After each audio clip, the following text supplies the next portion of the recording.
be talking about using questions as you declutter as a strategy to reduce the overwhelm when it comes to organizing. Now, that's such a mouthful. Really, there are things that you should think about when it comes to removing stuff from your home, and those can be posed as questions. The reason why I like using declutter questions, that's what I call them, is it is just another way to kind of stop, think, and evaluate before removing something from your home. Because if you've ever found yourself in a place of like regret from having decluttered something, then these type of questions and thinking could really benefit you as you declutter and organize. So what are declutter questions? Well, they're just a list of questions to ask yourself as you remove things or decide to keep something from your house. It is a way to slow down your thinking process and really allow you to focus on the actual need and necessity of an item versus like just seeing it and physically deciding if it works or not. It's a way in which to stop your brain from making a rash decision so you can process that information quickly. So some declutter questions I personally like and love. I've included in a freebie where you can get it where you are watching this video. My list of declutter questions is kind of long, and I do that because sometimes you're going to know, like after the first question, sometimes you need a couple of questions in order to decide if an item is actually worth saving or not. So I always start with, if you are thinking like, okay, I need to get rid of items. My house is just full of too much stuff and I can't handle it anymore. Pick up something and ask yourself, have I used this in the last year or 6 months? It depends on the last time you did this. If you are a frequent declutterer, then asking yourself if you've used it in the last 6 months works. If you haven't done it, after the year, because some things are seasonal. And so that's why it depends on the longevity of something. If something is holiday specific, did you use it for the previous holiday? Also, another great question is, have you admired this item in the past year? Because not everything needs to be useful. Some things you can admire, some things you can appreciate. A lot of times that's like sentimental items.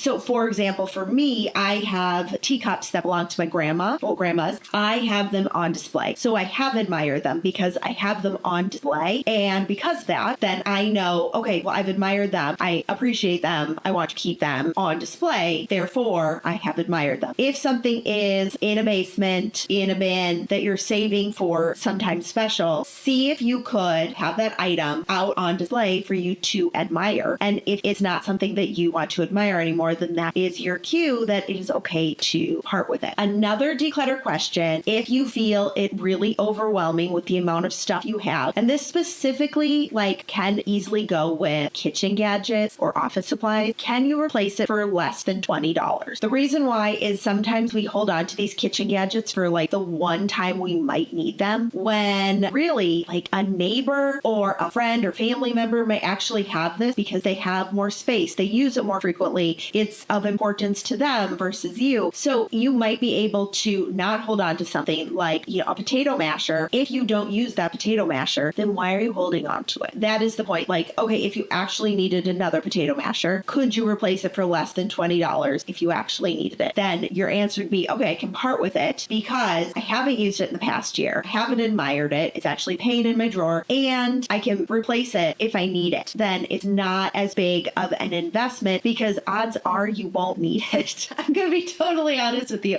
I'm going to share one more declutter question. And if you are interested in these declutter questions, you can grab that freebie where you are watching this video. Are you keeping this item out of guilt? This, I think, is a big question, especially around sentimental items. Are you holding on to something because you feel guilty about getting rid of it? It was a gift. It was my grandma's. It was my husband's sister's, brother's, whatever. Like I've seen so many chains of things, people holding on to stuff that's taking up space in their house. And the reason why you feel overwhelmed when organizing is because of the amount of stuff that isn't being used. And so you feel more like a storage space than a living space. And that is like the true goal of organizing. It's just to create a home that you feel comfortable and cozy in. You are surrounded by stuff you love, you admire, you use, you need. And by removing the stuff that doesn't serve that purpose, you're going to remove the feeling of overwhelm when things have to move around. Asking yourself these questions is going to slow down your thought process so that you can truly make effective change in your home for for good. You can let go of things and feel confident about it without regretting getting rid of something later. So make sure to download these free declutter questions, and I will see you in the next one.